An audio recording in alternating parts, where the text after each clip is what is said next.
Hey everybody, welcome back to Simply Holy Holiday, a practical guide for making the holidays holy days. And we are now 19 days away from 2020, and I'll say it again, it's shocking. It is always crazy to think how close we are. So I've noticed through the years that it is about this time of year that many people, they give up. They throw in the towel, they become discouraged, and I can't understand exactly why that is, but I think what I've deduced is that somehow at this point we enter into some sort of works-oriented, I don't know if it's pharisaical, but definitely a defeatist mindset. And I think it's because that whatever we vowed to God for this season, we haven't lived up to our expectations. We thought we would do much better at it. We set our standard pretty high. We haven't met it, and therefore we want to quit. And I just want to encourage you that, it really is that saying of perfection is the enemy of progress. It really is because you can't make progress without making mistakes. You can't make progress without failing and then getting back up and trying again. That's just not the way it works. Even I was reminded lately, listening to the BAME podcast again. I've been listening to it like crazy. But just talking about how at the end of every day, God said it is good. That's the word he used. It is good. It's not, it is perfect. It is good.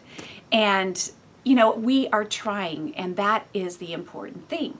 So I would just ask you, if you made a commitment to God to say, I don't know, have a quiet time every morning at 5 o'clock or something like that, and you didn't hit it every single time, I would still ask, have you done it more times than you would have had you not been trying? And I think that's what we have to look at. My goals at the beginning were that I would have, 70 mornings of love, that love would be overarching, that it would be what ruled the day no matter what happened. And, I haven't been 100%, but it has been a lot better. Let me just say, a lot better. My other goal was to take every experience and filter it through humility and say, what would be the humble response to this? Or where's the most humble place I can land with this? And I haven't hit it 100% of the time either, but man, I've done it so much more than I would have if I hadn't been trying. I mean, I forgot a lot. And even now, as I'm saying it, it's reminding me, oh yeah, I need to do that with this specific situation that just happened, we just keep trying. We just keep going. We just keep doing it because God knows that we are clay. He remembers how we're made. He does not always treat us as our sins deserve, and nor does he always accuse. It just makes me tear up when I think about it. But okay, enough of that. We're going to travel on for the Psalms through the Psalms of Ascent. We're traveling on, making our ascent into 2020. And we've been following along with the Psalms of Ascent. Today we're going to start reading Psalm 127. Okay, let's just start reading here in Psalm 127 in the NLT. It says, unless the Lord builds the house, the work of the builders is wasted. Unless the Lord protects the city, guarding it with sentries will do no good. It is useless for you to work so hard from early morning until late at night, anxiously working for food to eat, for God gives rest to his loved ones. Children are a gift from the Lord. They are a reward from him. Children born to a young man are like arrows in a warrior's hands. How joyful is the man whose quiver is full of them. He will not be put to shame when he confronts his accusers at the city gates. Okay, so I want to go back here and just sort of immerse ourselves in the imagery that we've learned is so important, that this is the way the Hebrew writer communicates, is through imagery, so that we can understand God on a deeper, more tangible level. I know we've read the scripture a lot of times, but let's do this today. So we go back to the beginning. It talks about the first image is that God has to be the builder of whatever is we're building. He has to be the architect. And the job of the architect is not only to make the building beautiful, and it's usually what they're known for, but it's also to make the building structurally sound. Now, this really means something if you live in hurricane country or if you live in earthquake country, as I do. Those architects are responsible for making buildings up to code to make sure that if there is an earthquake, that the building is able to have a little bit of give and take so it can withstand the shake, right? And still be standing. And I love this thought that this is what God is talking about. This is God's job. Is He, no matter what we're building, I think that's not clear here. It could be talking about the families that we are building, our homes that we're building with our households or our families. It could be talking about the church family that we're building. It could be talking about just our lives that we're building on the rock of Jesus Christ. But you know, in the New Testament, when Jesus is talking about building your house on the rock, he says, when the storms come, that your house will stand. When the earthquakes come, your house will stand. And there are going to be times in our lives and in our families where the earthquakes just come and whoa, you're just taken by surprise. Or storms can come and they just rip off the whole roof of your house. That's just the way that it is. There are going to be times where the roof is blown off. There's going to be times where your house is shaking. There's going to be damage. You're going to, when the storms come, I'll tell you what, that's when I realize that there's leaks in the roof. Okay, I don't even know that there's leaks in my roof because most of the time in California it doesn't rain hard enough for there to be a leak. But sometimes during the winter season there are rains. And I'll tell you right now, we know that there are leaks in our roof. I'm like, man, I didn't even know those were there. And that's what happens when the storms of life come. When it rains really hard, spiritually speaking or emotionally speaking, you can see where the holes are in your roof. But it's okay because you just need to get somebody out there to help you to patch up those leaks. This year, it's been no secret, has been a very difficult year for me and my family. I have learned a lot in my parenting. I hope, some of you will go to the Mothers in Ministry. That's what I'm trying to say, Mothers in Ministry, and I'll be able to talk more about that. But some things I can talk about, some things I can't because, it's not my story to tell.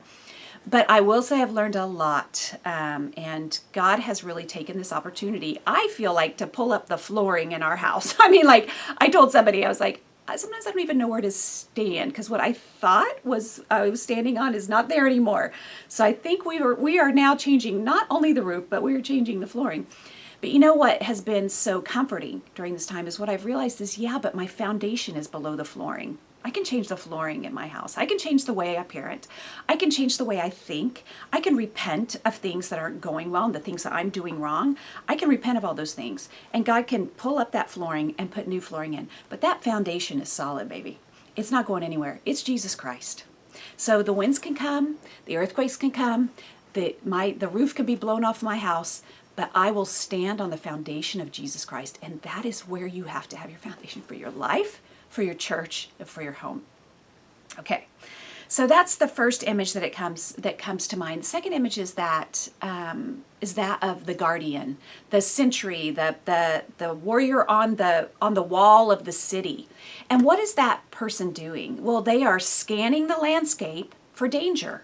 They are looking for danger. Oh, we got danger over here. If you're picturing the modern day, guy with the calm on his head, like, oh, we got danger over here. Or thinking about the olden days of the warriors standing on the wall, scanning the landscape. And I think this is the deal. This is what God is saying is, I need to be the one to tell you when there's danger. The Bible needs to be able to dictate to us when there's danger. So we have to know the Bible. We have to use our Bible both to build our structure, to build our house. We also have to use the Bible to realize and understand when there is danger ahead and when we need to take notice, when the level is rising, And I don't even want to get into too much about our culture today. It is so difficult. I've been trying to get away from too much talking about that and my opinions about that because, we really can't get into opinion there about how to deal. I mean, it's not an opinion that there are dangers. We are afraid to send our kids to school because there might be a shooter.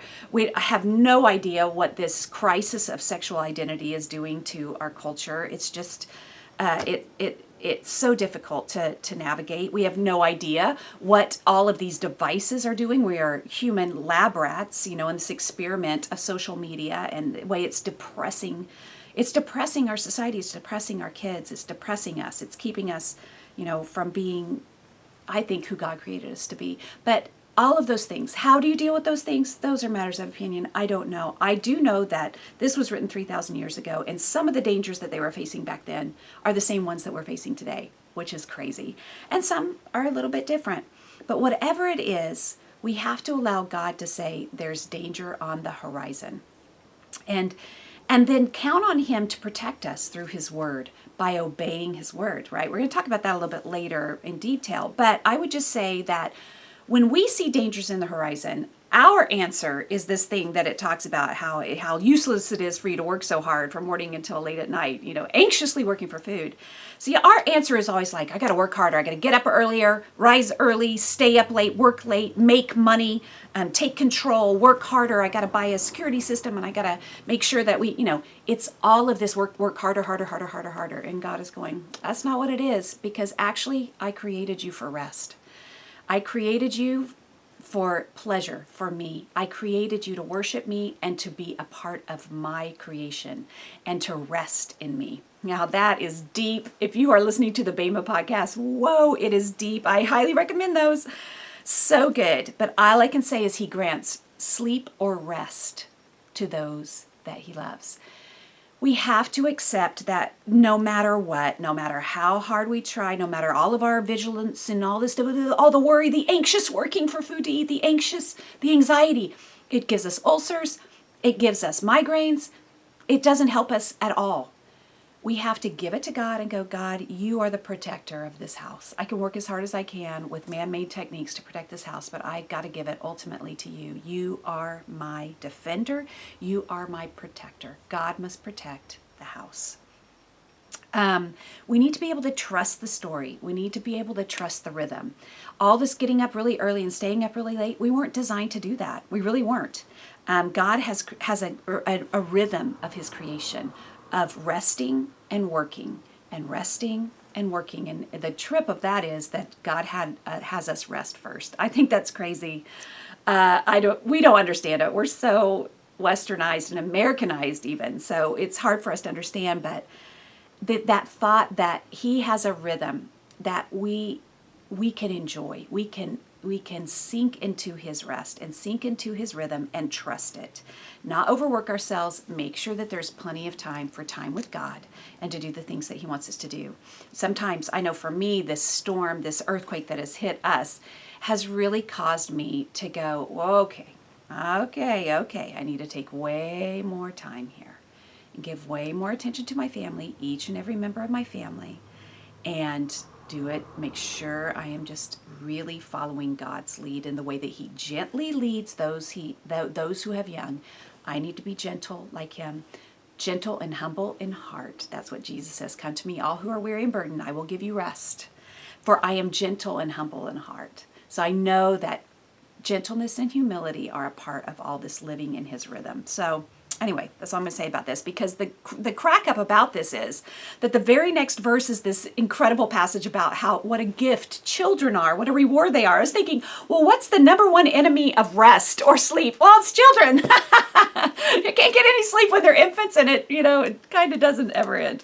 But so I just find that humorous. But this is all in this image. He's saying, within my rest, within my protection, the way I build your house, your children should feel like a blessing, a reward. And you get this image of this warrior who's got all this ammo now. He's got arrows in his quiver. He's ready to go to war. Our children are supposed to be to us allies as we raise them. We give up this time early in life, but as we raise them, they become our friends. They become our allies. They become somebody that can protect us in the future. You think it's protection. Somebody to stand with us, our tribe, when we are being accused. And these are the images that it's trying to get us to relate to. And I have to admit that I don't know why, but this is not the image that comes to mind in our modern 21st century American view of children. It is usually that they're a burden. It is usually that they take away our time to do what we want. They take, they're more of a liability than an asset. And I'm not sure exactly why that is, but that's what's been created. They're a burden. And unfortunately, not only in our society, but sometimes in the 21st century church, it can feel like that. And I don't have the answers to that, but I do know that it doesn't seem to match up with the way that we think and feel. So there's something to ponder. When you find something in the Bible that doesn't make sense, or it's like, that doesn't seem true, that doesn't seem to work out, or I don't feel that, there's always something to ponder. There's something to learn. There's something to correct in our thinking. There's something to realize that we're missing. And that's the way I look at this passage. Okay. So let's go down to Psalm 128 and let's keep reading, because it actually keeps on in the same vein. It says, how joyful or blessed, it says in the NIV, how joyful are those who fear the Lord, all who follow or obey his ways. You will enjoy the fruit of your labor. How joyful and prosperous you will be. Your wife will be like a fruitful grapevine flourishing within your home, for your children will be like vigorous olive trees as they sit around your table. That is the Lord's blessing for those who fear him. May the Lord continually bless you from Zion. May you see Jerusalem prosper as you live. May you live to enjoy your grandchildren. May Israel have peace. So it goes on here and basically is saying how happy it is to fear God. You are happy when you have the right fear. You are stressed when you're fearing the wrong things. When we fear what other people think, it causes anxiety. When we're afraid of what's going to happen in the future, it causes stress. But when we fear God, that's the good fear. It actually makes us happy. It's an awe. It's an excitement. It's a wonder. I can't believe him. I can't believe how powerful he is. Oh my gosh, I want to do what's right. Because the next thing says, happy are you when you obey, when you're obedient, when you follow his ways. It brings happiness. And as I've said 1,000 times, I know obedience gets a bad rap, but it is a blessing. Every command is meant to bless us. And I have never met a person that regretted obeying God. I never have. And I've never regretted it. I know that every single time when I am faced with a situation and I am tempted to do my own thing, but I go, okay, wait a minute. What does the Bible say? Okay, I'm going to respect this authority, or maybe I'm going to obey this authority or submit to this authority, or I'm going to respect this person who's being disrespectful to me, or I'm going to pray for my enemies, or I'm going to love the one that's hurting me. Every time I do that, I always feel happy after. And that is me setting aside what I want to do and obeying God. It always brings a blessing. We are happiest. We are at our best, or we are at our happiest when we have this awesome fear of God, and then when we are obeying him. And I'll just say, it's not legalistic to obey God. It is not works-oriented to obey God. There is a way to have a pure heart that wants to obey God.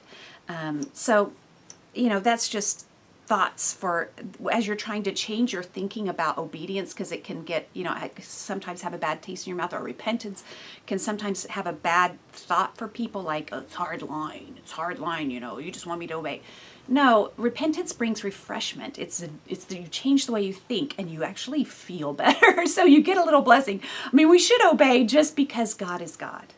But God makes it to where we're actually blessed in the process. I don't know. I just think it's crazy. But anyway, it says, you will enjoy the fruit of your labor, how joyful and prosperous you will be. And this is when it can get really hard. I know when I was reading this, I just had a moment. I was just like, oh, I hate this passage. I hate this psalm. And why? Because I'm reading it like, if I do this, if I obey, if I fear God, then my life will be perfect. My family will be perfect. And we'll all be sitting around, having dinner together every night. And we'll be, praying and sharing our high points and our low points and helping each other, encourage each other. Then we'll sing psalms after, we just have this image in our minds of what it will look like, because we are reading the Psalms as formulas. Psalms are not formulas. And neither are Proverbs. Sometimes we look at the Proverbs and we say that they're promises. They're not all promises. They the Proverbs are universal principles that we can live by. And sometimes we try to change them into promises. The most famous one, and I'm sure you've heard people talk about this before, is this: train a child in the way he should go, and in the end he won't depart from it. And we look at that as a promise. Well, if I do this, I'm promised this. No, no, no. It's not a formula. We look at this and we go, this is a universal truth. And this in particular, when we're reading the Proverbs, and this in particular is really an image. It is saying you are going to enjoy the fruit of your labor. And the very first image I want us to think about is this way that fruit is produced. Your wife will be like a fruitful grapevine, but first it says you will enjoy the fruit of your labor. And I had to really immerse myself in this. I did this for a couple of weeks, honestly, and just think about, how is fruit produced? Well, fruit is produced in seasons. It's not all the time. And this was such a helpful reminder for me. I get the privilege of living in California, so I have an orange tree. I love this tree. Nothing ever happens to this tree. I actually suffered the death of a beautiful tree, a sweet gum tree in my backyard this year, and I cried. I wept. It made me so sad. I actually wrote a little thing about it. But this orange tree, I love this orange tree. But I was thinking, what is the growth? Right now, my orange tree is getting super, super orange. So the fruit that's on the tree right now is actually, it's going from being just a little bit too tart to being perfectly sweet. And all through January and February, I'm going to have the sweetest, most delicious, organically grown oranges you've ever tasted, and they are beautiful. But then what's going to happen after that is that there are going to be blossoms that come in March and April. There's going to be orange blossoms, the best smell that you have ever smelled. But you can't eat them. It's not fruit. These are blossoms. It's a sweet aroma that comes after the fruit. After that, those are going to go away. The bees are going to take all that and they're going to go make honey from them, hopefully. And then after that, it's just going to be leafed up. And then there's going to be these little teeny tiny green looking, like they look like acorns, green acorns that are on there. You can't even tell what kind of tree it is. And you might even think, people ask me all the time, what kind of tree is that when it's not in bloom? So these are going to start off like that around May, June, and they're going to just continually get bigger and bigger. Right around September, it's going to look like I have a lime tree. Then those limes are going to be about this big. They're going to start getting yellow in around October, and then people are going to think I have a lemon tree. And then in December, they're finally going to turn, or I probably got my months off there. I think it's September, it's like a lime tree, into October, and then October, November, it's more like a lemon tree, and then in December, it becomes orange. It's not till the very end that it becomes orange, and it's not until you let it be orange for a while that it's going to be sweet. It's going to be a little too tart. And I just thought, this is such a great metaphor. We don't get to enjoy the fully ripe orange all year long. It's for a certain time. It's in seasons. You cannot take a snapshot of your family and say, this is our family, any more than you can trust these images that are on Facebook where everybody's happy all the time. How many pictures have you taken of your family? And everybody was fighting up until the picture certificate, and then it's like, oh, we're so happy. Well, it's the same way with bad seasons in your life. It's that same way when you don't feel like there's any fruit on your tree, when you don't feel like, I don't see any good fruit. It's seasons. You can't look for fully ripe fruit all the time in your family, and you cannot take a snapshot of your family and judge your family by it. Your family is a process. Your kids are going to go through hard times. They're going to go up and down in their faith. They're going to have times where they need your help, and they're going to have times where they don't want your help. This is just the way of a family, and we have to be okay with the fact that seasons come, that fruit comes in seasons. So I hope that helps you. It helped me as I started to contemplate this, because I was to the point I was like, I don't want to read this. I don't feel like my family looks like this right now. But then the next metaphor it uses is for your spouse. Well, it's really for the wife. It's going to be a fruitful grapevine. And, I really have sunk into this image because I did this book. I don't remember, it was 2 summers ago. If you were watching, we went through the book called Unhurried Living. And he has this section that really spoke to me about being rooted, being a grapevine, and learning from the the grapevine, which it talks a lot about in the Bible. So this will help you with the imagery that comes later in the New Testament. But I'm going to just read from the book. It says, I recently had the opportunity to visit Northern California wine country. During the trip, we spoke with an owner of a vineyard and winery. Bryce was kind enough to give us a private audience since his winery did not have a public tasting room. 5 years earlier, he had learned about dry farming from some fellow winemakers in France. Dry farming involves no artificial irrigation, but relies only on water that comes naturally in that particular setting. We might say only the water that God provides. He shared that they made a plan spanning a few years to wean the plants off their dependency of the drip irrigation system. He talked about the vines being addicted to artificial watering. He mentioned that vines that grow with irrigation develop a relatively small onion-shaped root ball, since they don't need to reach any farther for the water they need. His belief is that a healthy vine has as much mass in its root system, think about this, as it does in the plant that is above ground. But this does not happen with drip irrigated vines. He was willing to try this experiment even though very few others had done so in the region. The cost of this transition was significant. In the first year that they reduced the artificial water supply, their yield dropped by 45%. Take that in for a second. It took a few years for their yield to come back close to what they were getting from the irrigated vineyard. He shared that now that the transition is complete, they still have a slightly lower yield than before, but they're getting a much higher quality of fruit. And one benefit of this transition came in a year when a heavy rain came early in the growing season and caused most vineyards to lose their entire crop to rot. The fruit of his vines, though, consistently matured sooner in the season, so they were able to harvest their crop before the rain hit. I mean, the implications of this are stunning for a Christian. And whether you're talking about building your house, your household and home, your family, whether you're talking about building your life on the rock, whatever you're talking about, this applies in every single way. You know, I love the thought that you have this plant and its root system develops this like little onion-shaped root system because it's used to this sort of drip, drip, drip, drip irrigation. And that applies so much, I think, to my life. I feel like at this time in my life, I had become very dependent on certain ways of watering. I had become very dependent and very used to, well, I have this and I have this and I have this and I have this. This is my schedule and this is my input and this is my, whatever. These are the things I go to. These are my resources. This is my whatever. And I think God had to dry some of that up, and in a good way, so that my roots could go deeper and reach farther into the ground and be richer. And yes, for this year, there has been less fruit. There has been less of a production. There has been less fruit on the vine. But in a way, I feel like what I'm going to get in the end is a much higher quality of fruit. The time that I'm using to engage the people around me, the time that the way that I'm spending my time is different.